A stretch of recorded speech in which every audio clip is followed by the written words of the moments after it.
سيد الأولين والآخرين وعلى آله وأصحابه أجمعين. أما بعد فأعوذ بالله من الشيطان الرجيم. بسم الله الرحمن الرحيم. القارعة ما القارعة وما أدراك ما القارعة يوم يكون الناس كالفراش المبثوث وتكون الجبال كالعهن المنفوش فأما من ثقلت موازينه فهو في عيشة راضية وأما من خفت موازينه فأمه هاوية وما أدراك ما هي نار حامية. سبحان ربك رب العزة عما يصفون وسلام على المرسلين والحمد لله رب العالمين. اللهم صل على سيدنا محمد وعلى آل سيدنا محمد وبارك وسلم. اللهم صل على سيدنا محمد وعلى آل سيدنا محمد وبارك وسلم. اللهم صل على سيدنا محمد وعلى آل سيدنا محمد وبارك وسلم. چونکہ اللہ تعالیٰ نے دنیا کو امتحان گاہ بنایا ہے اور یہاں پیدا ہونے والے تمام انسانوں کو امتحان کے لیے ہی پیدا فرمایا ہے، اس لیے اللہ نے اپنی حکمت اور مصلحت سے یہ دنیا بنائی ایسی ہے کہ انسان بہت جلد اس دنیا سے دل لگا لیتا ہے اور یہ بھول جاتا ہے کہ میں ہر دن، ہر رات، ہر منٹ، ہر سیکنڈ زندگی سے دور اور موت سے قریب ہو رہا ہوں۔ ایک مثال لکھی ہے بعض بزرگوں نے کہ ایک آدمی جنگل میں جا رہا تھا، اچانک ایک شیر نے اس کا پیچھا کیا، وہ گھبرا گیا، کہاں جاؤں؟ اسے معلوم تھا میں تو شیر کا ایک پنجہ بھی برداشت نہیں کر سکتا۔ وہ بھاگا جان بچانے کے لیے۔ اسے ایک کنواں نظر آیا تو اس نے سوچا میں کنویں میں کود جاتا ہوں، شیر سے بچ جاؤں گا، جب خطرہ ٹل جائے گا تو کسی طرح باہر نکلوں گا یا شور مچاؤں گا تو کوئی نکال لے گا۔ کودنے کی نیت سے کنویں میں جھانک کے دیکھا تو نیچے زمین میں ایک نہایت خطرناک زہریلا سانپ بیٹھا ہوا تھا۔ اب تو اس کی حالت خراب ہو گئی، کودوں تو موت ہے، نہ کودوں تو موت ہے، پیچھے شیر ہے، وہ قریب چلا آ رہا ہے، فاصلہ تھوڑا سا رہ گیا، نیچے سانپ ہے۔ اچانک اس کی نظر پڑی کہ بہت موٹی موٹی گھاس اوپر سے کنویں میں لٹکی ہوئی ہے، تو اس نے سوچا اس کو پکڑ کر لٹک جاتا ہوں، شیر سے بھی بچ جاؤں گا، نیچے تک بھی نہیں جاؤں گا تو سانپ سے بھی بچ جاؤں گا۔ وہ گھاس پکڑ کر لٹک گیا، شیر تو چلا گیا، شیر سے بچ گیا۔ اب اس نے جو اوپر نظر اٹھا کر دیکھا تو دو چوہے ہیں، ایک سفید اور ایک کالا، اور دونوں اوپر سے گھاس کو کاٹ رہے ہیں۔ اب کتنی دیر بچے گا؟ تھوڑی دیر کے بعد گھاس کٹ جائے گی، یہ نیچے گرے گا اوپر تو جا نہیں سکتا، سانپ پہلے سے انتظار میں بیٹھا ہے۔ اتنے میں اس کی نظر پڑی کہ ایک شہد کا چھتا لگا ہوا ہے، بہت دور سے دوڑتا ہوا آیا تھا، تھک بھی گیا تھا، توانائی کی بھی ضرورت تھی، تو اسے خیال آیا ذرا چکھ کے دیکھو شہد کیسا ہے، جو چکھا تو بڑا اچھا لگا، پھر انگلی لگائی، پھر چکھا، پھر اور ایسا کھویا شہد کے مزے میں کہ نہ شیر یاد رہا، نہ سانپ یاد رہا، نہ چوہے یاد رہا۔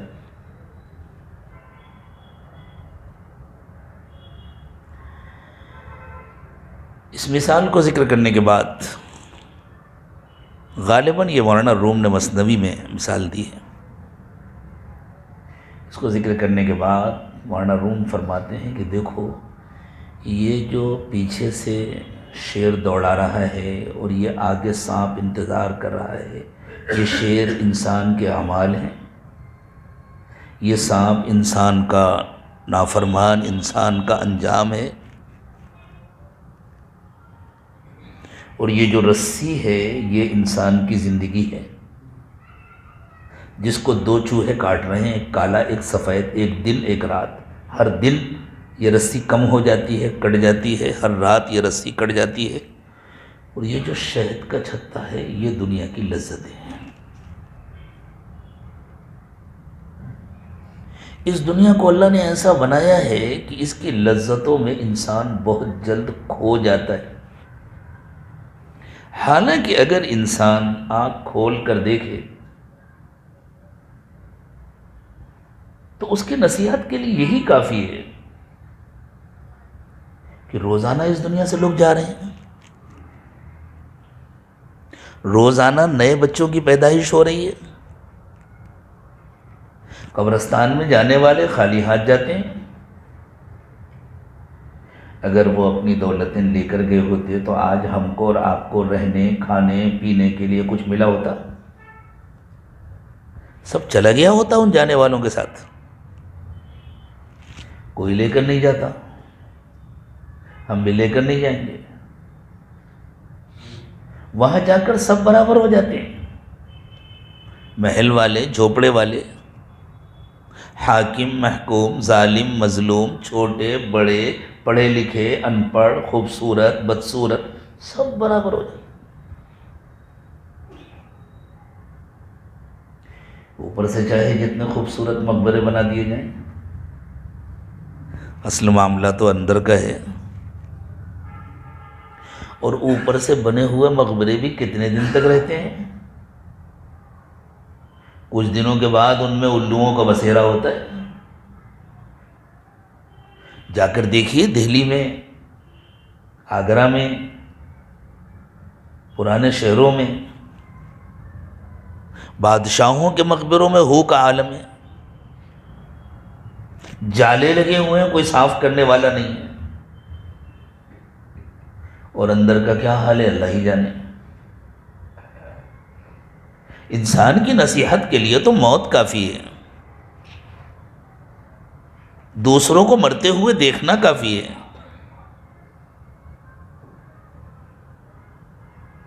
جس طاقت پر انسان اتراتا ہے اس طاقت کو لے کر پیدا نہیں ہوتا، جس علم و دانش پر وہ ناز کرتا ہے اس علم و دانش کو لے کر وہ پیدا نہیں ہوا ہوتا۔ انسان میں اور دوسرے جانوروں میں ایک بنیادی فرق یہ ہے کہ جانور کا ہر بچہ عالم پیدا ہوتا ہے، انسان کا ہر بچہ جاہل پیدا ہوتا ہے۔ جانور کو اپنی زندگی گزارنے کے لیے جتنے علم کی ضرورت ہے اللہ نے وہ علم اس کی فطرت میں ڈال دیا ہوتا ہے، وہ اس علم کو لے کر پیدا ہوتا ہے۔ ایک انسان کو پائلٹ بننے کے لیے کتنی ٹریننگ لینی پڑتی ہے، پرندوں کو اڑنے کے لیے کسی اسکول میں کالج میں پڑھنا پڑتا ہے۔ ایک انسان کو تیراکی سیکھنے کے لیے کتنی محنت کرنی پڑتی ہے، مچھلیوں کو تیراکی سیکھنے کے لیے کچھ کرنا پڑتا ہے۔ مچھلیاں تو پانی میں ہی پیدا ہوتی ہیں. ایک جگہ آپ آج کل تو انڈوں کو مصنوعی حرارت دی جاتی ہے، کسی جگہ جہاں مصنوعی حرارت دی جا رہی ہو، مرغی کے انڈے کو اور بطخ کے انڈے کو ایک ساتھ رکھ دیجیے، دونوں کے بچے نکل آئیں، مرغی کے بچے کو اٹھا کر پانی میں ڈال دیجیے، ڈوب جائے گا. کیوں؟ اللہ نے اسے تیرنے کے لیے نہیں پیدا کیا تو اس کو تیرنے کا علم نہیں. بطخ کے بچے کو ڈال دیجیے، اب بھی انڈے سے نکلا ہے، ابھی تیرنا شروع کر دے گا. کوئی نہیں کہہ سکتا اس کی ماں نے سکھایا، اس نے تو اپنی ماں کو دیکھا بھی نہیں. وہ تو بلب کے ذریعے گرمی دی گئی، ڈبے کے اندر رکھا گیا، اس نے اپنی ماں کو دیکھا بھی نہیں. تیراکی کا علم لے کر پیدا ہوا نا. بکری کا بچہ پیدا ہوتا ہے، اس کی ماں اس پوزیشن میں نہیں ہوتی کہ وہ اس کا منہ پکڑ کر اپنے تھن میں لگائے. انسان کا بچہ بھوکا ہے، پیاسا ہے، ماں گود میں لیے ہوئے ہے، غذا بہت قریب ہے لیکن اسے پتہ نہیں. اگر اس کی ماں اس کے منہ میں اپنا پستان نہ دے تو وہ پی نہیں سکتا. بکری کا بچہ اپنی ماں کے پستان کو پہچانتا ہے، وہ اٹھتا ہے، تھوڑی دیر گرتا پڑتا ہے، پھر اٹھتا ہے، منہ لگاتا ہے، پینا شروع کرتا ہے. اور اگر دودھ کم اتر رہا ہو تو وہ اپنے سر سے دھیرے دھیرے ٹھوکے دیتا ہے. یہ کس نے سکھایا اسے؟ کوئی نہیں ہوتا وہاں سکھانے والا، اللہ سکھاتے. انسان کو کچھ نہیں معلوم ہوتا. خود اللہ تعالیٰ نے ارشاد فرمایا، وَاللَّهُ أَخْرَجَكُم مِّن بُطُونِ أُمَّهَاتِكُمْ لَا تَعْلَمُونَ شَيْئًا. جب اللہ نے تم کو پیدا کیا، جب تم اپنی ماؤں کے پیٹ سے پیدا ہوئے تو تمہیں کچھ نہیں آتا تھا. وَجَعَلَ لَكُمُ السَّمْعَ وَالْأَبْصَارَ وَالْأَفْئِدَةَ. اللہ تعالیٰ نے تم کو حصول علم کے ذرائع عطا فرمائے، کان دیا، آنکھ دیا، دل و دماغ دیا. تمہیں کچھ نہیں آتا تھا لیکن تم اس کے ذریعے علم حاصل کر سکتے ہو.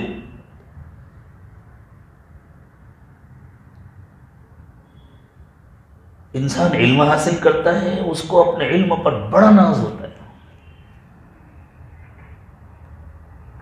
اپنے علم کی وجہ سے وہ اللہ کا منکر بنتا ہے، اللہ سے اعراض کرتا ہے، منہ موڑتا ہے،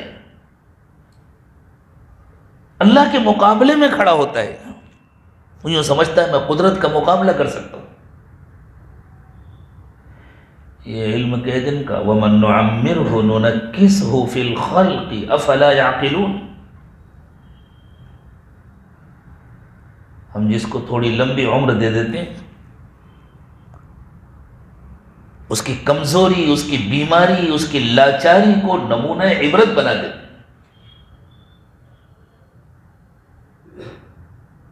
عمر گزرنے کے ساتھ ساتھ یہ سب کچھ ختم ہو جاتا ہے. کیا یہ سب کچھ انسان کی نصیحت کے لیے کافی نہیں ہے؟ کیا یہ سب کچھ اس بات کو سمجھنے کے لیے کافی نہیں ہے کہ میرے پاس جو کچھ ہے وہ اللہ کا دیا ہوا ہے، جب اللہ چاہے واپس لے لیں.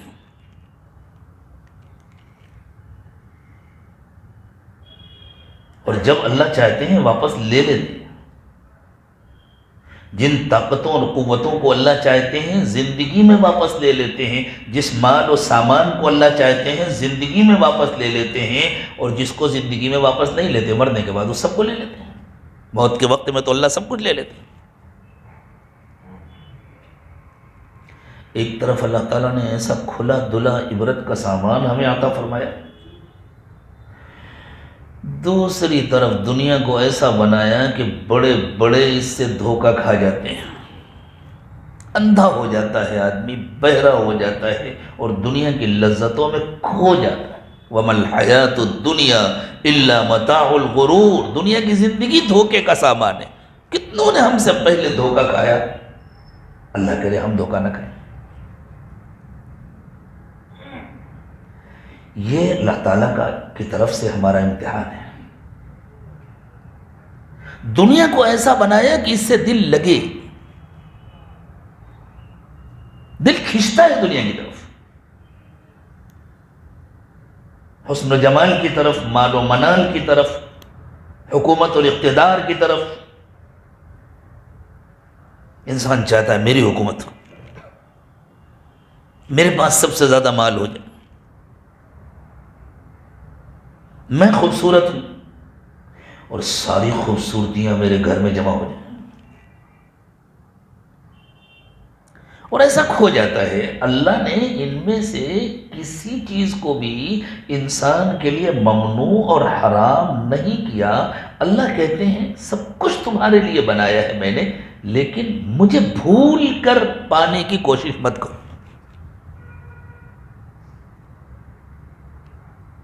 کبھی دسترخوان پہ بیٹھے، طرح طرح کے کھانے، طرح طرح کے پھل، کبھی غور کیا ان میں سے کوئی چیز اللہ کے کام کی ہے؟ اللہ تعالیٰ کھاتے ہیں، وَهُوَ يُطْعِمُ وَلَا يُطْعَمُ، اللہ کھلاتے ہیں، کھاتے نہیں ہیں۔ کیسے کیسے عمدہ کمرے، بستر، صوفے، آرام کا سامان اللہ نے پیدا فرمایا، اللہ کے کسی کام کے ہیں؟ اللہ سوتے ہیں، آرام کرتے ہیں؟ لا تأخذه سنة ولا نوم، اونگ بھی نہیں آتی، نیند بھی نہیں آتی، نہ بیٹھنے کی ضرورت ہے نہ لیٹنے کی ضرورت ہے۔ لیس کمثلہ شیء، اللہ کو کسی چیز سے تشبیہ نہیں دی جا سکتی۔ اللہ کے جسم نہیں ہے، اللہ کسی چیز کے محتاج نہیں ہے، اللہ تو زمان و مکان کے بھی محتاج نہیں ہے۔ کس کے لیے بنایا اللہ نے سب کچھ؟ انسانوں کے لیے بنایا، میرے اور آپ کے لیے بنایا ہے۔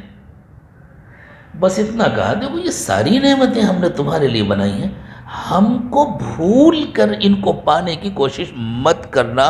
ہمیں یاد رکھنا تم تصور نہیں کر سکتے اتنا دیں گے، لیکن ہاں اتنا بھی نہیں دیں گے کہ تم پریشان ہو جاؤ۔ انسان اتنا لینا چاہتا ہے جس سے پریشان ہو۔ نافرمانی کر کے جو روزی حاصل کی جاتی ہے وہ برکت سے خالی ہوتی ہے، مقدار چاہے جتنی ہو جائے۔ ہم نے دیکھا جوہانسبرگ میں سونے کی کانوں میں اندر جا کر کے دیکھا، جہاں سونا نکلتا ہے بڑی بڑی چٹانیں ہوتی ہیں پتھروں کی، جن کے اندر سونے کی لائنیں ہوتی ہیں۔ ان چٹانوں کو توڑا جاتا ہے، پھر باہر نکالا جاتا ہے، پھر ان کے ٹکڑے کیے جاتے ہیں، پھر ان کے اندر سے سونا نکالا جاتا ہے، پھر اس کو بھٹی میں ڈال کر کے اس کے ساتھ کا جو کچرا ہوتا ہے اسے الگ کیا جاتا ہے، تب صاف ستھرا خالص سونا نکلتا ہے۔ ایک آدمی کو اندر لے جا کر کے 50 کلو کی سونے کی چٹان دے دی گئی، اور ایک آدمی کو صاف ستھرا 1 کلو سونا دے دیا جائے، تو وزن اس کے پاس زیادہ ہے جس کے پاس 50 کلو ہے، مالدار یہ زیادہ ہے جس کے پاس 1 کلو ہے۔ اس لیے کہ 50 کلو کی چٹان میں آدھا کلو بھی سونا نہیں نکلے گا، تھوڑا سا نکلتا ہے، زیادہ تر پتھر نکل جاتا ہے۔ تو جو لوگ اللہ کو ناراض کر کے، اللہ کی نافرمانی کر کے دولت کماتے ہیں، ان کے پاس وزن زیادہ ہوتا ہے۔ کاروں کی مشہور کمپنی ہے فورڈ کمپنی، نام تو سبھی نے سنا ہوگا۔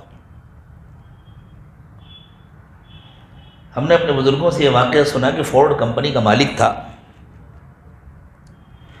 وہ بیچارہ کھانا نہیں کھا سکتا تھا، ایسا مریض تھا۔ اس نے اعلان کیا تھا دنیا کا جو ڈاکٹر میرا علاج کر کے مجھے ایک وقت میں صرف 1 روٹی کھانے کے قابل بنا دے، میں اس کو بلینک چیک سائن کر کے دے دوں گا، جو فگر چاہے لکھ لے اور نکال لے میرے اکاؤنٹ سے۔ کوئی ڈاکٹر ایسا نہیں تھا جو اس کو 1 روٹی کھانے کے قابل بنائے۔ کس کام کی اس کی دولت؟ ہم پر اللہ کی کتنی مہربانی ہے، ہم کتنے آرام سے کھاتے ہیں۔ پڑوس کے ملک کے ایک صحافی نے اپنا واقعہ لکھا، وہاں کے صدر صاحب کی یہاں دعوت تھی، تو وہ کہتے ہیں میں بھی گیا صدر صاحب کے یہاں دعوت میں نے سوچا آج تو مزے ہوں گے، اور واقعی دسترخوان پر ایک عام آدمی کے دسترخوان پر دنیا بھر کی نعمتیں ہوتی ہیں، تو کسی ملک کے صدر کے دسترخوان پر کیسی کیسی نعمتیں ہوں گی، ہر طرح کی نعمتیں چنی ہوئی تھیں۔ جب کھانے کا وقت آیا تو وہ کہتے ہیں میں صدر صاحب کے بازو میں بیٹھا ہوا تھا، میں نے دیکھا سارے مہمانوں نے کھانا شروع کیا، وہ رکے ہوئے ہیں، تو میں نے صدر صاحب سے کہا کہ آپ نہیں کھائیں گے؟ کہہ لیں نہیں میں تو یہ سب کھا نہیں سکتا، میرا کھانا ابھی آئے گا۔ اور پھر ان کے سیکریٹری نے لا کر کے ان کے سامنے بھنڈی کی سبزی اور بالکل ہلکی پھلکی روٹی رکھ دی، اور انہوں نے 1-1.5 روٹی کھایا اور وہ اٹھا لیے گئے برتن، کہ لیں بس میں تو یہی کھاتا ہوں اور کچھ کھا نہیں سکتا۔ دولت دنیا بھر کی ہے، کھانے سے محروم۔ وہ صحافی کہتے ہیں ایک اور صاحب جو بہت بڑے دولت مند اور بہت بڑے با اثر آدمی، ان سے میں ملنے کے لیے گیا، ان سے میں نے پوچھا کہ بھئی کیا حال ہے؟ تو انہوں نے کہا میں کیا بتلاؤں کیا حال ہے، بہت دنوں سے یہ حال ہے کہ اجابت نہیں ہوتی، پیٹ کی صفائی نہیں ہوتی، گندگی نہیں نکلتی۔ اس سے زیادہ کھلا ہوا کوئی لفظ مسجد میں بولتے ہوئے اچھا نہیں لگتا۔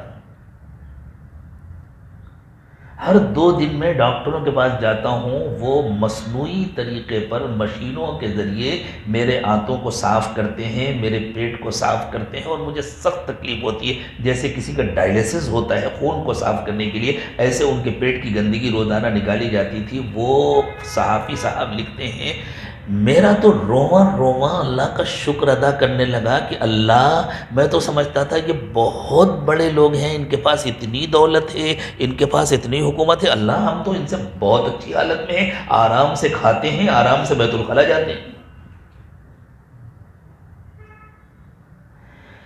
تو اللہ بندوں سے صرف یہی کہتے ہیں بندو ساری نعمتیں میں نے تمہارے لیے بنائی ہیں، مجھے کیوں بھول رہے ہو؟ اور اصل میں یہ دنیا نہیں بنائی میں نے تمہارے لیے، اصل تو میں نے تمہارے لیے جنت بنائی ہے۔ اور ابھی جیسا کہ ایک دوست نے تذکرہ فرمایا تھا نا واعظ و نصیحت کے سلسلے میں، کہ اللہ تعالیٰ نے حضرت آدم علیہ السلام سے اور حضرت حوا سے ارشاد فرمایا تھا وَلَا تَقْرَبَا هَذِهِ الشَّجَرَةَ، یہ بات جنت میں فرمائی تھی۔ تو ہمارے باپ ہماری ماں حضرت آدم اور حضرت حوا کو تو اللہ نے جنت میں پیدا کیا تھا نا، جنت ہمارا گھر ہے۔ لیکن یہ اللہ تعالیٰ کی حکمت ہے، اللہ کی مصلحت ہے، اللہ نے کہا اب میں تم سب کو دنیا میں بھیجوں گا، اب میرا کہنا مان کر امتحان میں پاس ہو کر جنت میں آنا پڑے گا، یوں نہیں ملے گی جنت۔ اچھا یہ کام تو اس صورت میں بھی ہو سکتا تھا کہ اللہ حضرت آدم کو دنیا میں پیدا کرتے، جنت میں پیدا کر کے دنیا میں کیوں بھیجا؟ آج اس نقطے کو سمجھنے کی کوشش کیجیے، جنت میں پیدا کر کے دنیا میں کیوں بھیجا؟ دنیا میں پیدا کرتے اور یوں کہتے اگر نیکی کرو گے تو جنت ملے گی۔ جب اللہ تعالیٰ نے حضرت آدم کو جنت میں پیدا کیا اور تمام آدم علیہ السلام کی تمام اولاد کو، ان کی روحوں کو جنت میں پیدا کیا، اولاد آدم سے اللہ نے ایک عہد لیا تھا، قرآن پاک میں اس کا تذکرہ ہے وَإِذْ أَخَذَ رَبُّكَ مِن بَنِي آدَمَ مِن ظُهُورِهِمْ ذُرِّيَّتَهُمْ وَأَشْهَدَهُمْ عَلَىٰ أَنفُسِهِمْ، کہ حضرت آدم کی ساری اولاد کو جمع کر کے ان سے سوال کیا تھا أَلَسْتُ بِرَبِّكُمْ، کیا میں تمہارا رب نہیں ہوں، کیا میں تمہارا پروردگار نہیں ہوں؟ اور سب نے جواب دیا تھا کہ ہاں آپ ہمارے پروردگار ہیں۔ اس عہد میں تو میں بھی شامل تھا، آپ بھی شامل تھے، ہم سے بعد والے، ہم سے پہلے والے بھی تھے، ہم سے بعد والے بھی تھے، تو دنیا میں تو نہیں لیا گیا یہ عہد۔ اگر دنیا میں لیا گیا ہوتا تو ہماری آپ کی زندگی میں تو لیا نہیں گیا، تو اگر کبھی اور لیا گیا تو ہم تو تھے نہیں، اور اللہ فرما رہے ہیں سب کو جمع کیا تھا۔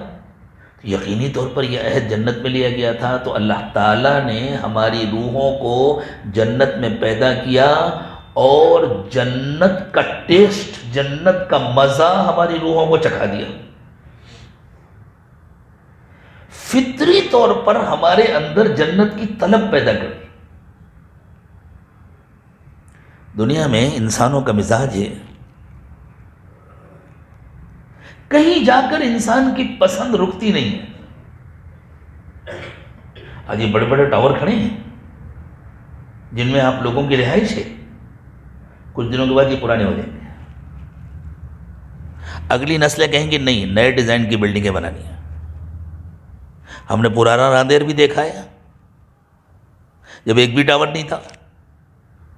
راندیر کا پہلا ٹاور ہمارے سامنے بنا تھا.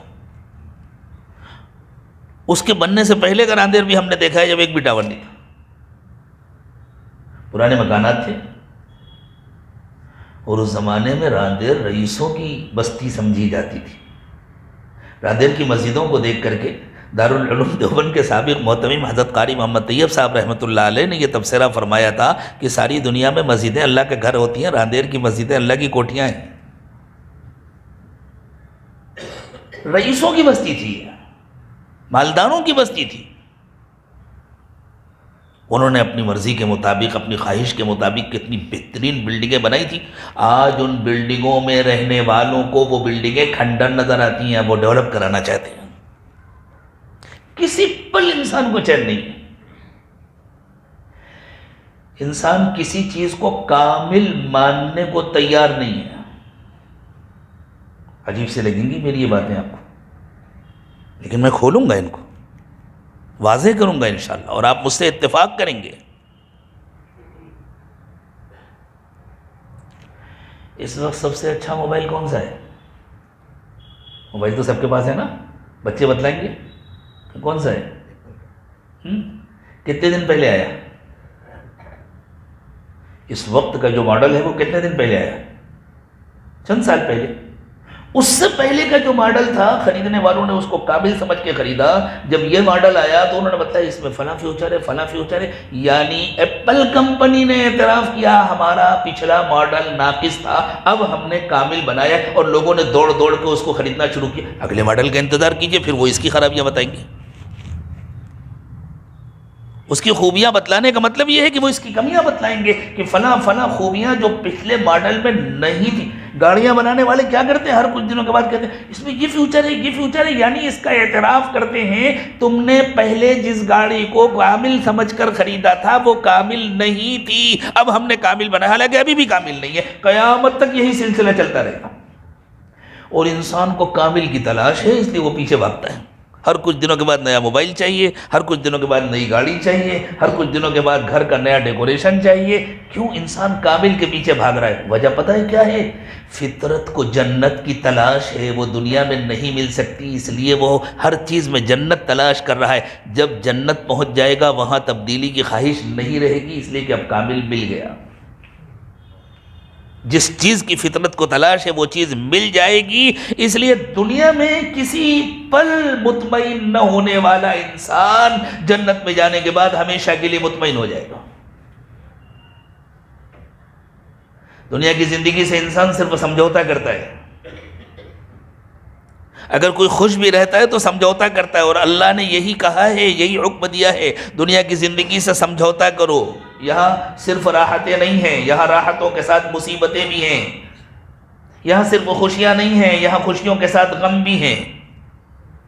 اس لیے اگر کسی نے دنیا کی زندگی سے سمجھوتا کیا ہوا ہے تو وہ زندگی اس کے لیے حیات مرضیہ ہے، ایسی زندگی جس کو وہ پسند کرتا ہے.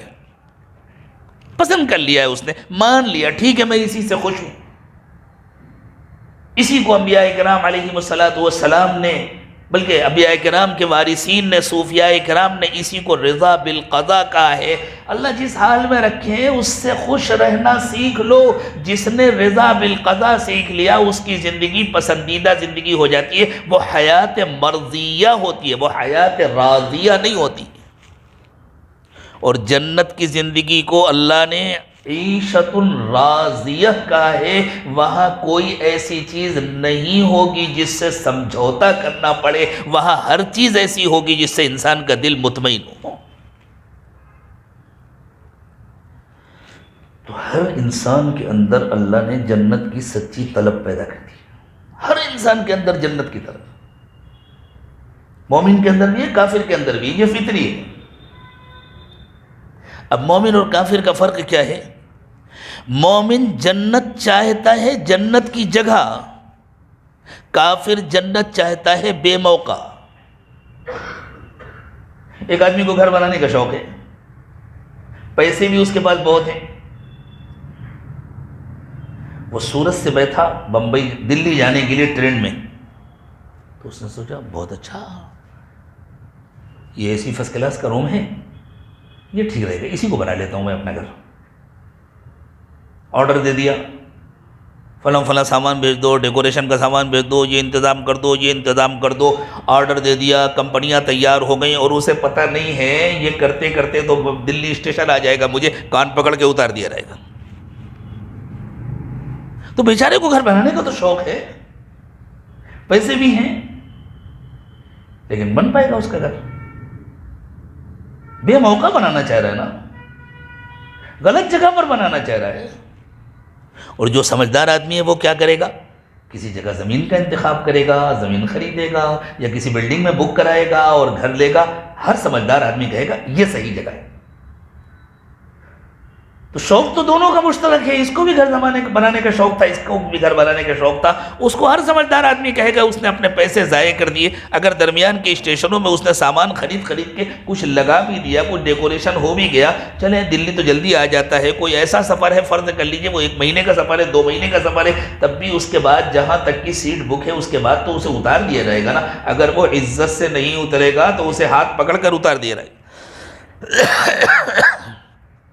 اسی طرح دنیا سے جو اپنے شوق سے نہیں جاتا، اور رشتے اسے کھینچ کر نکال کر لے جاتے ہیں، والنازعات غرقا، اندر اتر کر کھینچ کر نکال کر لے جاتے ہیں۔ تو جنت بنانے کا شوق ہر ایک کو ہے، مومن کو بھی ہے، کافر کو بھی ہے، حتیٰ کہ جو اللہ کو نہیں مانتا، جو آخرت کو نہیں مانتا، جو جنت اور جہنم کو نہیں مانتا، اس کے اندر بھی فطری طور پر جنت بنانے کا شوق ہے۔ وہ بیچارہ جنت بنانے کے لیے سوئٹزرلینڈ میں اپنی کمائی منتقل کرتا ہے، اور بینکوں میں جمع کرتا ہے، اور چوری کرتا ہے، اور چھپا کر کے رکھتا ہے۔ وہ یوں سمجھتا ہے کہ دولت زیادہ ہوگی تو میری جنت بنے گی، بلڈنگیں زیادہ ہوں گی تو میری جنت بنے گی، جائیداد زیادہ ہوگی تو میری جنت بنے گی، اور بن نہیں پاتی۔ موت آتی ہے، سب کچھ چھوڑ کے چلا جاتا ہے، کان پکڑ کے نکال دیا جاتا ہے۔ خوب یاد رکھیں، اسلام دین فطرت ہے۔ انبیاء کرام علیہم السلام کی دعوت فطرت کی دعوت ہے۔ اس لیے انبیاء کرام کبھی الٹی گنگا نہیں بہاتے۔ پتہ نہیں آپ کے یہاں گجراتی میں یہ مثل بولی جاتی ہے یا نہیں بولی جاتی۔ ہر ندی کا ایک بہاؤ ہوتا ہے۔ تاپتی تو ہے نا آپ کے یہاں، کبھی تاپتی کا پانی الٹا بہتا ہوا دیکھا؟ ہر ندی کا ایک بہاؤ ہوتا ہے، کشتیاں اسی بہاؤ پر چلتی ہیں، پانی اسی طرف بہتا ہے۔ جس طرف پانی الٹا نہیں بہ سکتا، یہ فطرت کے خلاف ہے۔ انبیاء کرام علیہم السلام الٹی گنگا نہیں بہاتے۔ انبیاء کرام علیہم السلام نے کبھی انسانوں سے فطرت کے خلاف کوئی تقاضا نہیں کیا۔ وہ فطرت کے مطابق باتیں کرتے ہیں، اس لیے کہ جس اللہ نے انسان کو پیدا کیا ہے، اسی اللہ نے زمین اور آسمان کو پیدا کیا ہے، اسی اللہ نے دنیا اور آخرت کو بنایا ہے، اسی اللہ نے جنت اور جہنم کو بنایا ہے، اور اسی اللہ نے انسان کی فطرت کو بنایا ہے، انسان کا مزاج بنایا ہے۔ ان تمام چیزوں میں آپس میں جوڑ ہے، ان میں آپس میں ہم آہنگی ہے۔ وَلَقَدْ خَلَقْنَا الْإِنسَانَ وَنَعْلَمُ مَا تُوَسْوِسُ بِهِ نَفْسُهُ وَنَحْنُ أَقْرَبُ إِلَيْهِ من حبل الورید۔ اللہ فرماتے ہیں ہم نے انسان کو پیدا کیا ہے، ہم سے زیادہ کس کو معلوم ہے کہ انسان کے اندر کے خیالات کیا ہوتے ہیں، انسان کے اندر کے جذبات کیا ہوتے ہیں۔ ہم تو شے رگ سے زیادہ انسان کے قریب ہیں۔ تو اللہ نے ہمارے اندر جنت کا شوق پیدا کیا، جہنم کا خوف پیدا کیا۔ آدمی ڈرتا ہے نا، نہیں کماؤں گا تو بچے پریشان ہوں گے، یہ جہنم کا خوف ہے۔ بیمار ہو جاؤں گا تو کیسے علاج ہوگا۔ ایک مرتبہ ایک صاحب کا فون آیا، میں اس زمانے میں کاروبار کرتا تھا، کہ ہم آپ سے ملنا چاہتے ہیں۔ میں سمجھا کوئی کاروباری پارٹی ہوگی، ہماری لائن کے کوئی مینوفیکچرر ہوں گے، آنا چاہتے ہیں۔ ٹائم دے دیا، ٹھیک ہے آپ تشریف لے آئیے۔ جب آئے تو میں نے دیکھا 2 آدمی ہیں، ہاتھ میں سوٹ کیس ہے، بڑے سوٹ بوٹ کے ساتھ ہے، تو مجھے لگا کہ یہ کاروباری لوگ تو نہیں لگ رہے۔ بہرحال بیٹھے، ان کے لیے چائے منگایا، ان سے پوچھا کہیے کیسے آنا ہوا۔ تو کہنے کہ صاحب ہم انشورنس پالیسی لے کر کے آئے ہیں آپ کے لیے، جب آپ 60 سال کے ہو جائیں گے اور اس وقت آپ کما نہیں سکیں گے، اگر آپ یہ پالیسی خرید لیں گے تو اس وقت آپ کو ہر مہینے اتنی رقم ملا کرے گی جس سے آپ کی ضرورتیں اطمینان سے پوری ہوں گی۔ تو میں نے کہا اچھا، آپ کو فون پہ بتلا دینا چاہیے تھا کہ آپ کیوں آنے والے ہیں۔ بہرحال چائے پی لیجیے آپ لوگ، مجھے ذرا 2-3 باتوں کا جواب دیجیے۔ آپ کو معلوم ہے میں 60 سال تک زندہ رہوں گا؟ اس کی گارنٹی ہے کہ میں 60 سال زندہ رہوں گا؟ کہ نہیں، اگر اس سے پہلے آپ کی موت آ گئی تو آپ کے گھر والوں کو اتنا پیسہ مل جائے گا۔ چلو ٹھیک ہے، ایک بات۔ دوسری بات بتلائیں، اس کی کیا گارنٹی ہے کہ آج میرا اللہ جو مجھے کھلا پلا رہا ہے اور بہت اچھی طرح کھلا پلا رہا ہے، جب میں 60 سال کا ہو جاؤں گا تو وہ مر جائے گا؟ اس کے خزانے ختم ہو جائیں گے، اس کے پاس کچھ نہیں رہے گا۔ پھر میں نے کہا دیکھیں، نہ آپ اپنا وقت ضائع کریں نہ میرا وقت ضائع کریں، آپ چائے پیے اور تشریف لے جائیں۔ پھر بھی لوگ پھنستے ہیں نا ان باتوں میں۔ کیوں پھنستے ہیں؟ جہنم کے ڈر سے۔ لیکن یہ ڈر غلط جگہ ہوتا ہے۔ دنیا کے لالچ میں پھنستے ہیں، جنت کے شوق میں، لیکن یہ شوق غلط جگہ ہوتا ہے۔ پیغمبر نے آ کر بتلایا جس طرح ہر انسان کی موت آتی ہے اس طرح اس کائنات کی موت آئے گی۔ جس طرح ہر بچہ مرتا ہے اسی طرح زمین مرے گی، آسمان مرے گا، چاند مرے گا، سورج مرے گا، سب کچھ ختم ہوگا۔ اذا الشمس كورت واذا النجوم انكدرت، ستارے جھڑ جائیں گے، بے نور ہو جائیں گے، سب کچھ ختم ہو جائے گا، اور پھر تم سب کو دوبارہ اٹھایا جائے گا۔ وَنُفِخَ فِي الصُّورِ فَإِذَا هُمْ مِنَ الْأَجْدَاثِ إِلَىٰ رَبِّهِمْ يَنْسِلُونَ، پھر سور پھونکی جائے گی اور سب اپنی اپنی قبروں سے نکلے چلے آئیں گے، پھر تمہارا حساب ہوگا، اور پھر جو کامیاب ہوگا اسے جنت ملے گی، جو ناکام ہوگا اسے جہنم میں جانا پڑے گا۔ یہ بتلایا انبیاء کرام علیہم السلام۔ چونکہ انسان کا دنیا سے دل لگا رہتا ہے، اس کے یہ سمجھ میں نہیں آتا ایسا کیسے ہوگا۔ اتنی بات تو انسان مان لیتا ہے کہ ہاں میں مروں گا، لیکن یہ نہیں سمجھ میں آتا یہ سب کچھ ختم ہوگا۔ بہت زمانے تک غریب سائنسدانوں نے اس کا انکار کیا کہ یہ کائنات ختم ہوگی۔ وہ کہتے تھے کائنات ہمیشہ سے ہے، ہمیشہ رہے گی، کچھ فطری اصول ہیں ان کے مطابق چل رہی ہے اور ہمیشہ سے ہے اور ہمیشہ رہے گی، یہ کبھی ختم ہونے والا نہیں۔ اب تو ان غریبوں کو بھی ماننا پڑ گیا ہے کہ سورج کی گیسیں کم ہو رہی ہیں، سورج کا ملبہ بڑھ رہا ہے، اور کسی دن سورج بھی ختم ہو جائے گا، چاند بھی ختم ہو جائے گا، زمین بھی ختم ہو جائے گی، آسمان بھی ختم ہو جائے گا۔ اب انہوں نے اس کا اعتراف کر لیا، ہاں کائنات ختم ہو جائے گی۔ اصل میں نبی وحی کے ذریعے اطلاع دیتے ہیں، اس لیے وہ سائنسدانوں سے ہزاروں سال آگے ہوتے ہیں۔ یہ دھوکہ ہے کہ سائنس آگے ہے، سائنس پیدل چلتی ہے، اس لیے اس منزل تک بہت دیر میں پہنچتی ہے جس منزل کی اطلاع انبیاء کرام علیہم السلام دیتے ہیں، نبی وحی کے ذریعے اطلاع دیتے ہیں۔ حضور اکرم صلی اللہ علیہ وسلم نے جو پوری حقیقتیں بتلا دی ہیں آج سے 1450 سال پہلے، اب سائنسدانوں نے ان کی ادھوری باتوں کو ماننا شروع کیا ہے، اس لیے کہ ان بیچاروں کو بھی اتنا ہی معلوم ہو سکا ہے، جب پورا معلوم ہوگا تب مانیں گے، اور اس سے پہلے سب کچھ ختم ہو چکا ہوگا۔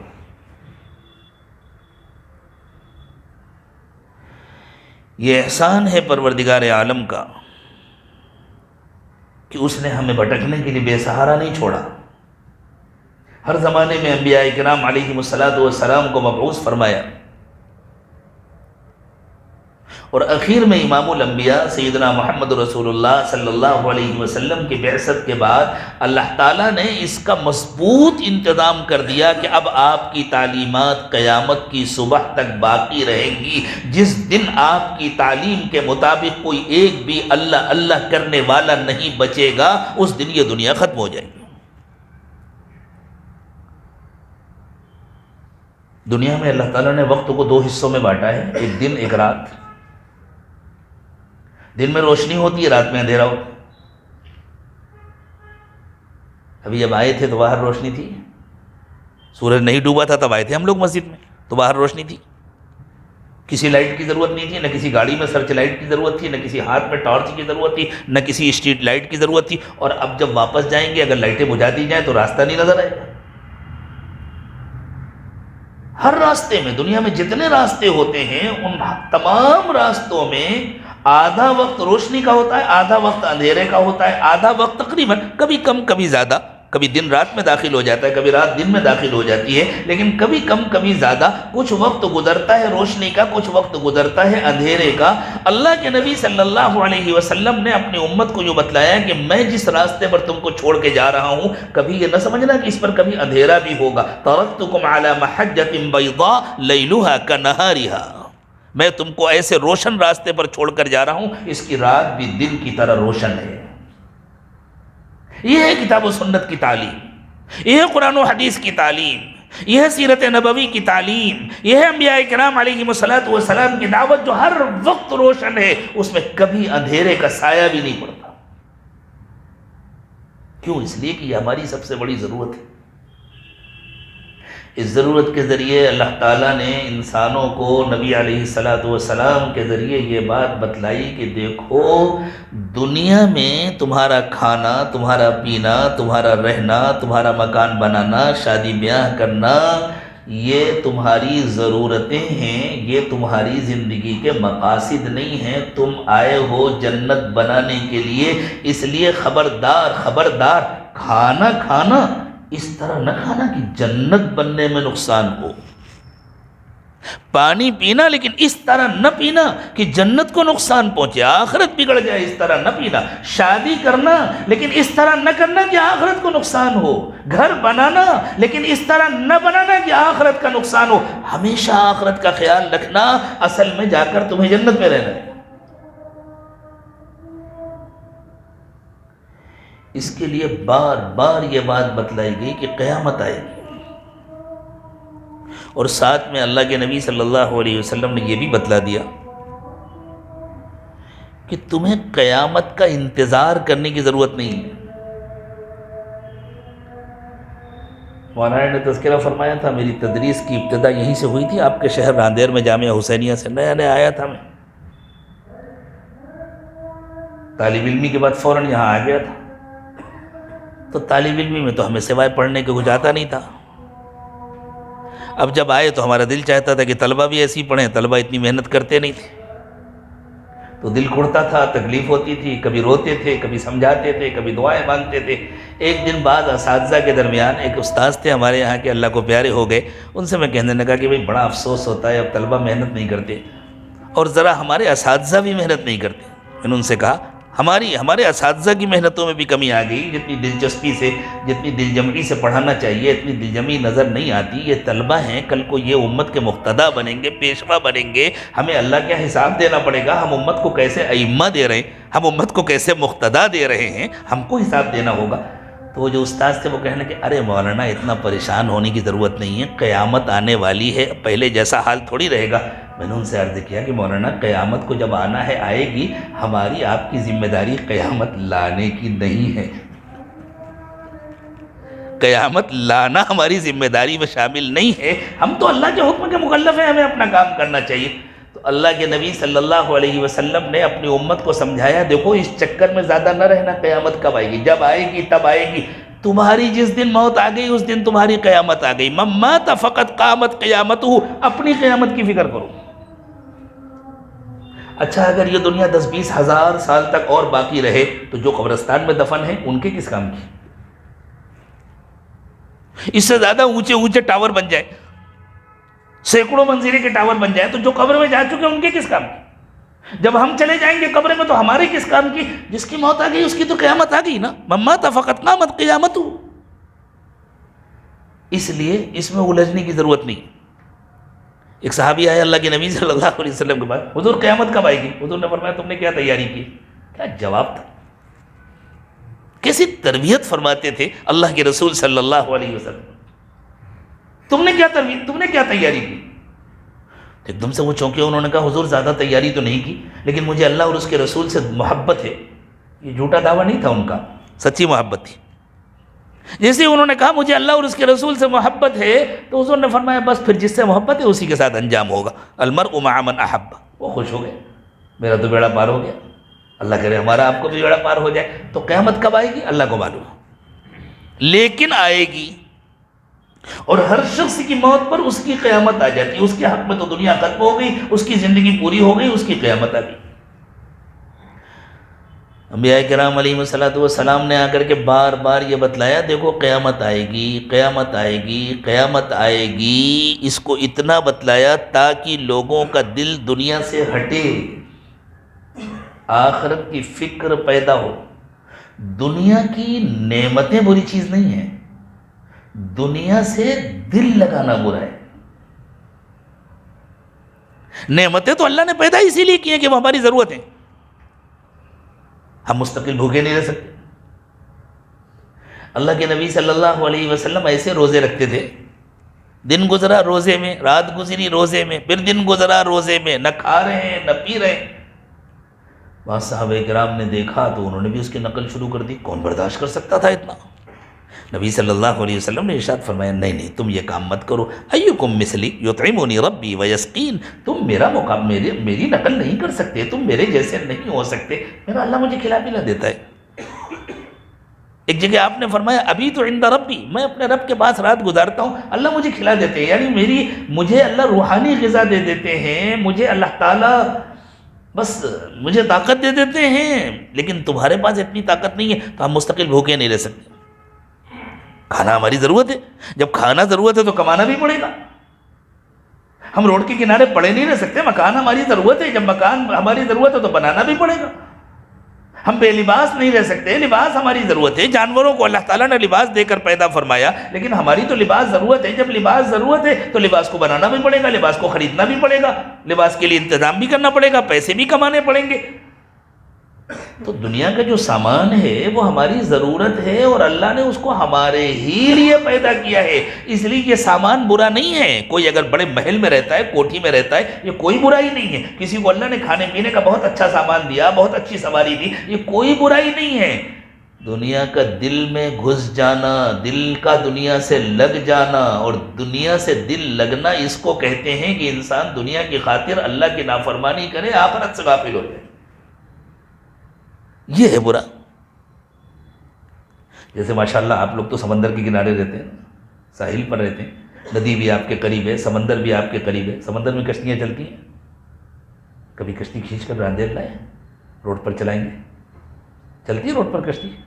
نہیں چلتی نا، کشتی تو پانی میں چلتی ہے، لیکن کشتی پانی میں اسی وقت تک چلتی ہے جب تک پانی کشتی کے باہر رہے، جب پانی کشتی کے اندر آ جائے تو کشتی ڈوب جاتی ہے۔ تو پانی کشتی کی ضرورت ہے، لیکن اس کا باہر رہنا ضروری ہے، اس کا اندر آنا خطرناک ہے۔ اللہ کی پیدا کی ہوئی ساری نعمتیں ہماری ضرورت ہیں، لیکن ان کا باہر رہنا ضروری ہے، ان کا دل کے اندر آنا خطرناک ہے۔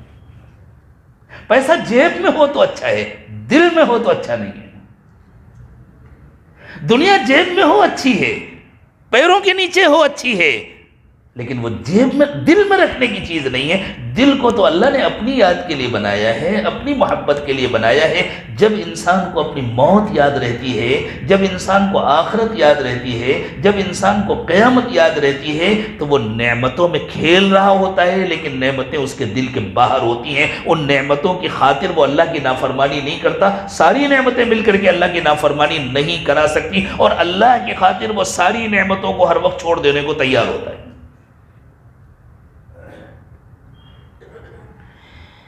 الگ الگ طریقوں سے، الگ الگ تعبیرات کے ذریعے، الگ الگ جملوں میں اللہ تعالیٰ نے قیامت کا تذکرہ فرمایا۔ ٹیسٹ چینج کرتے ہیں اللہ تعالیٰ، جیسے اللہ تعالیٰ نے پھل دیے نا ہمیں کھانے کے لیے الگ الگ، کوئی میٹھا ہے، کوئی کھٹا ہے، کوئی گرمی کے سیزن میں، کوئی سردی کے سیزن میں، تاکہ ہمارا ٹیسٹ بدلتا رہے، ہم کو مزہ آتا رہے۔ ایسے ہی اللہ تعالیٰ نے قرآن پاک میں جو نصیحتیں ذکر فرمائی ہیں، ان کی تعبیرات الگ الگ ہوتی ہیں، ان کے جملے الگ الگ ہوتے ہیں، مضمون ایک ہی ہوتا ہے لیکن ان کی تعبیرات الگ ہوتی ہیں، ان کے جملے الگ ہوتے ہیں۔ تو جس طرح منہ کو مزہ ملتا ہے، اسی طرح دل و دماغ کو بھی مزہ ملتا ہے، عقل و فہم کو بھی مزہ ملتا ہے۔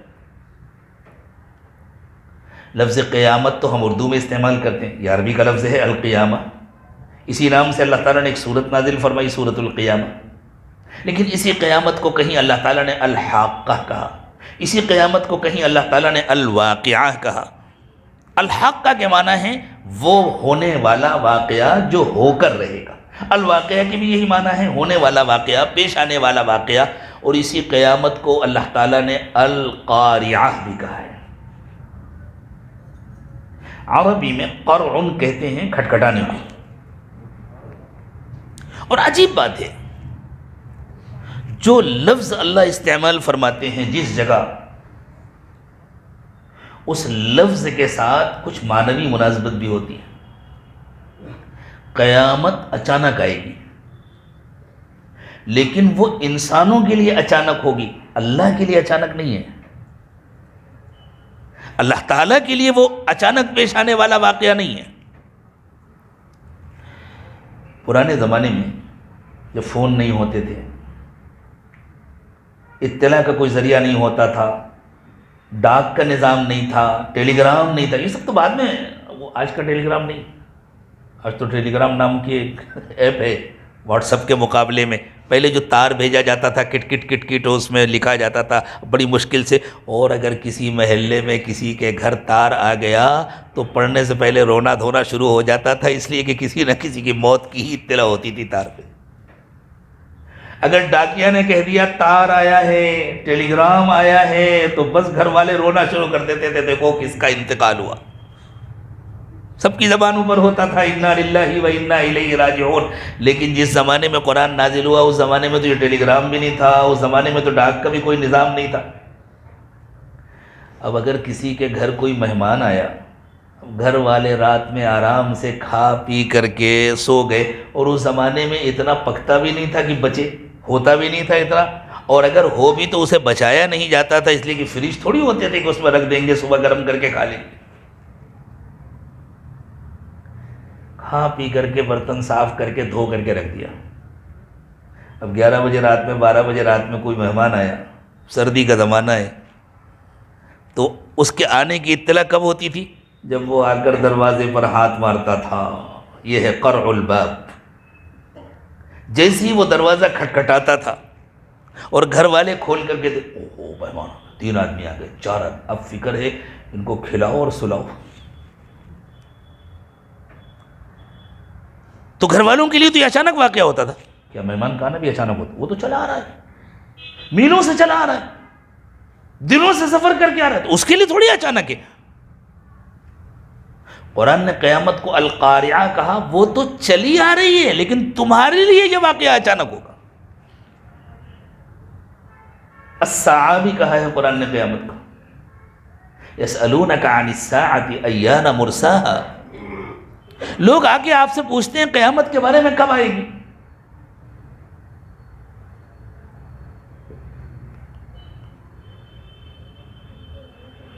لکھا ہے جماعت کا وقت 7:55 پہ، کیا کرنا ہے بتا دیجئے مجھے۔ اچھا یہ بات پہلے بتلائی ہوتی ہے، اچھا خاصا وقت تو آپ لوگوں نے لے لیا تھا۔ ماشاءاللہ، ٹھیک ہے، بہتر ہے، بات سمیٹنے کی کوشش کریں گے انشاءاللہ۔ تو اللہ تعالیٰ نے فرمایا کہ نبی صلی اللہ علیہ وسلم سے لوگ آ کر کے پوچھتے ہیں قیامت کب آئی؟ یہ وہ لوگ پوچھتے ہیں جنہیں کرنا کچھ نہیں ہے۔ جیسے اس زمانے میں لوگ پوچھتے ہیں حضرت مہدی کب آئیں گے؟ ارے بھائی تمہیں کیا مطلب کب آئیں گے؟ تم اللہ کا حکم پورا کرو، اپنا کام کرو، ختم۔ تم جس چیز کے مکلف ہو وہ کرو، جب آنا ہوگا تب آئیں گے۔ ہمیشہ اس قسم کے سوالات وہ لوگ کرتے ہیں جن کو کرنا کچھ نہیں ہوتا۔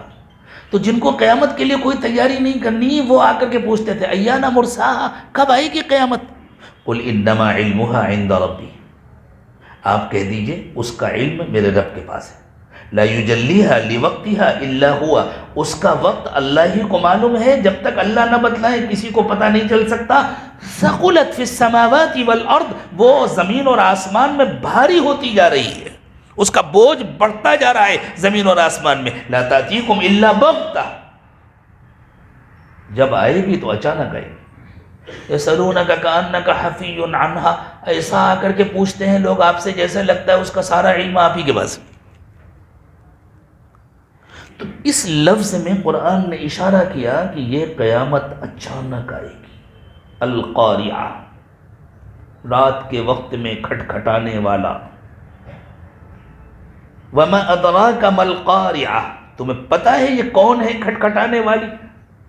مؤنث کا صیغہ ہے نا، قیامت چونکہ مؤنث ہے، ساعہ ہے، اس لیے اس کے لیے مؤنث کا صیغہ استعمال کیا گیا۔ لیکن ایسے موقعوں پر عام طور سے مسافر آیا کرتے تھے تو تھوڑی دیر کے لیے ہم مذکر کے الفاظ سے اس کو تعبیر کر لیں، رات میں آ کر کھٹکھٹانے والا، تمہیں پتہ ہے کون ہے رات میں آ کر کھٹکھٹانے والا؟ اس سے کوئی انسان مراد نہیں ہے، اس سے کوئی مسافر مراد نہیں ہے، اس سے وہ اہم ترین واقعہ مراد ہے جس کو بھول جانے کے نتیجے میں تم اللہ سے دور ہو رہے ہو۔ یوم یکون الناس کالفراش المبثوث۔ آج تو انسان کا یہ عالم ہے، انسان اپنی دولت پر، اپنی طاقت پر، اپنی قوت پر اتراتا ہے، اپنے برابر کسی کو نہیں سمجھتا۔ اللہ فرما رہے ہیں اس دن انسان کی کوئی حیثیت نہیں ہوگی، انسان کا کوئی وزن نہیں ہوگا۔ اور سچی بات یہ ہے کہ جب نظام عالم بکھرے گا، جب کشش کے بندھن ٹوٹیں گے، گریویٹی فورس ختم ہو جائے گی، تو جس چیز کا بھی کوئی وزن ہے وہ اسی کشش کے نتیجے میں ہے نا۔ جب وہ کشش ختم ہو جائے گی تو کسی چیز کا کوئی وزن نہیں ہوگا۔ جتنا بے وزن یہ کاغذ کا ٹکڑا ہے، اتنا بے وزن ایک انسان ہوگا، اتنا بے وزن ایک پہاڑ ہوگا۔ یوم یکون الناس کالفراش المبثوث، انسان ایسے بے وزن ہوں گے جیسے بکھرے ہوئے پتنگے۔ وتکون الجبال کالعہن المنفوش، اور پہاڑ ایسے ہوں گے جیسے دھنکی ہوئی اون۔ عربوں میں چونکہ بھیڑ کثرت سے پالے جاتے تھے اور اون سے ہی زیادہ تر ان کے کپڑے بنتے تھے، اونٹ کے اون سے وہ اپنے خیمے بنایا کرتے تھے، بکریوں کے اون سے، بکریوں کے بال سے وہ اپنی رسیاں بناتے تھے، موٹے چھوٹے کپڑے بناتے تھے، اور بھیڑ کے اون سے ذرا وہ اچھے کپڑے بناتے تھے ان کو دھنک کر کے۔ اور کاٹن تو خال خال کوئی استعمال کرتا تھا، وہ تو مصر میں پیدا ہوتا تھا یا ہندوستان میں پیدا ہوتا تھا، عربوں کے لیے تو بہت مشکل تھا اس کو خریدنا۔ عام طور سے وہ اون کو استعمال کرتے تھے، اس لیے اون سے خوب واقف تھے۔ اون ویسے بھی ہلکا ہوتا ہے اور اگر اسے دھنک دیا جائے تو اور ہلکا ہو جاتا ہے۔ ایک طرف پہاڑوں کا وزن اور ایک طرف اون کی بے وزنی، تو قرآن کہہ رہا ہے وَتَكُونُ الْجِبَالُ كَالْعِهْنِ الْمَنْفُوشِ، یہ بڑے بڑے جو پہاڑ ہیں یہ اون کی طرح بے وزن ہوں گے۔ پھر کیا ہوگا؟ فَأَمَّا مَنْ ثَقُلَتْ مَوَازِينُهُ فَهُوَ فِي عِيشَةٍ رَاضِيَةٍ، جس کے اعمال نامے وزنی ہوں گے وہ خوشی والی زندگی میں ہو، فی عیشت راضیہ، اسے اس زندگی سے سمجھوتا نہیں کرنے پڑے گا، وہ عیشہ مرضیہ نہیں ہوگی۔ علماء اس نقطے پر غور کریں، وہ عیشہ مرضیہ نہیں ہوگی، وہ عیشہ راضیہ ہوگی۔ ایسا نہیں ہے کہ تمہیں سمجھا دیا جیسا بھی ہے گزر کر لو، خوش رہو، اور خوش رہنا سیکھ لیا اس لیے سب کچھ اچھا لگتا ہے۔ جیسے ایک کسان اس کا گلاب کا باغ لگاتا ہے تو اسے پتہ ہے پھول چاہیے تو کانٹے برداشت کرنے پڑیں گے، تو وہ کانٹوں سے خوش رہنا سیکھ لیتا ہے۔ غلہ چاہیے تو محنت کرنی پڑے گی تو وہ محنت کرنا سیکھ لیتا ہے، تو اسے زندگی اچھی لگنے لگتی ہے۔ جنت میں کسی چیز سے سمجھوتا نہیں کرنا پڑے گا، جنت میں تو ہر چیز ایسی ہوگی کہ بس دل اس سے لگے، دل اس سے خوش ہو، مطمئن ہو۔ لیکن اس کے لیے اعمال اچھے لے کر جانے پڑیں گے، وہ اعمال جن سے اللہ راضی ہوں، وہ اعمال جو اخلاص نیت کے ساتھ کیے گئے ہوں۔ وَأَمَّا مَنْ خَفَّتْ مَوَازِينُهُ، اور جس کے اعمال نامے ہلکے ہوں گے، فَأُمُّهُ هَاوِيَةٌ، تو اس کا ٹھکانہ ہاویہ ہے۔ ہاویہ کے معنی تباہی کی جگہ، بربادی کی جگہ۔ لیکن پھر قرآن کہہ رہا تمہیں پتہ ہے یہ ہاویہ کیا ہے، یہ بربادی کی جگہ کیا ہے؟ وَمَا أَدْرَاكَ مَا هِيَ، تمہیں پتہ ہے یہ ہاویہ کیا ہے؟ نَارٌ حَامِيَةٌ، یہ دہکتی ہوئی آگ ہے، اور ایسی آگ کہ اللہ کے رسول صلی اللہ علیہ وسلم نے فرمایا کہ جہنم کی آگ دنیا کی آگ سے 70 گنا زیادہ گرم ہوگی۔ قیامت آنے والی ہے، زندگی ختم ہونے والی ہے، ہمیں اللہ کی طرف لوٹنے کی ضرورت ہے۔ مجھے اندازہ نہیں تھا کہ وقت اتنی جلدی ختم ہو جائے گا، تو نیت تو یہ تھی کہ امام صاحب نے پہلی رکعت میں سورۃ القاریہ پڑھی، دوسری رکعت میں سورہ قریش پڑھی، ان دونوں کے مضامین کا جوڑ، اور پھر ہمارے قاری صاحب نے سورہ تحریم کی جن آیات کریمہ کی تلاوت کی، ان پر آ کر بات ختم کریں گے۔ یا ایھا الذین آمنوا توبوا الی اللہ توبۃ نصوحا، آ جائیں اب اسی پر ختم کر لیتے ہیں بات، پھر کریں کیا؟ ہم اپنی زندگی پر نظر ڈالیں تو صاف نظر آتا ہے غلطیاں تو بہت ہو چکی ہیں، بہت وقت ہم ضائع کر چکے ہیں، بہت وقت غفلت میں گزار چکے، تو پھر ہمیں کیا کرنا چاہیے؟ اللہ کہتے ہیں کوئی بات نہیں، جہاں تک پہنچ گئے ہو وہیں سے یو ٹرن لے لو۔ اگر آدمی غلط راستے پر چل پڑا ہے، راندیر سے نکلے، وڈودرا جانا تھا اور بمبئی کی طرف چل پڑے، تو جتنی دیر سفر کرتے رہیں گے منزل سے دور ہوتے رہیں گے نا، غلط روی سے منازل کا بعد بڑھتا ہے۔ مسافرو رویش کارواں بدل ڈالو۔ اب اگر پتہ چل گیا کہ بھائی 50 کلومیٹر غلط چل چکے، 100 کلومیٹر غلط کر چل چکے، تو کوئی سمجھدار آدمی یوں کہتا ہے اب تو چلے گئے اتنی دور، چلو اب جہاں پہنچیں گے۔ کوئی عقل مند آدمی کہتا ہے، فوراً تلاش کرتا ہے فرسٹ یو ٹرن کہاں ہے، جہاں سے پلٹنے کا موقع ملے وہاں سے پلٹتا ہے، اور پھر تھوڑی زیادہ محنت کرتا ہے کہ میں 1 گھنٹہ ضائع کر چکا ہوں، میں 50 کلومیٹر غلط رخ پر چل پڑا ہوں، اب جب 50 کلومیٹر لوٹ کر آؤں گا تو اس پوائنٹ پر پہنچوں گا جہاں سے چلا تھا، پھر میرا سفر شروع ہوگا۔ اللہ کہتے ہیں اگر تمہیں احساس ہو گیا تو تم جہاں تک پہنچ گئے ہو وہیں سے یو ٹرن لے لو۔ توبہ یو ٹرن کو کہتے ہیں، لوٹاؤ، توبہ کر لو۔ اور میں یہ نہیں کروں گا کہ میں تم سے کہوں جہاں سے چلے تھے وہاں تک پہنچو تو پھر سفر شروع ہوگا۔ جہاں تک پہنچے تھے وہیں سے لوٹو، وہیں سے تمہارا سفر شروع کرا دوں گا، اور اگر تمہاری سچی توبہ سچی ہے تو تمہاری زندگی جو ضائع ہو چکی اسے ضائع نہیں ہونے دوں گا۔ الا من تاب وآمن وعمل عملا صالحا فاولئک یبدل اللہ سیئاتہم حسنات۔ جس کی توبہ سچی ہے، جس نے اپنی زندگی بدل ڈالی، اس کے پچھلے گناہوں کو میں نیکیاں بنا دوں گا۔ اس سے زیادہ مہربانی کا کوئی تصور نہیں۔ تو پھر ہم لوٹ جائیں، یو ٹرن لے لیں، اللہ سے عہد کر لیں اللہ معاف کر دیجئے، ہم آپ کی طرف واپس آ رہے ہیں، اب دوبارہ جان بوجھ کر کے گناہ نہیں کریں گے۔ اللہ مجھے بھی سچی توبہ نصیب فرمائے، آپ کو بھی نصیب فرمائے۔ وآخر دعوانا ان الحمد للہ رب العالمین۔ دعا فرما لیں۔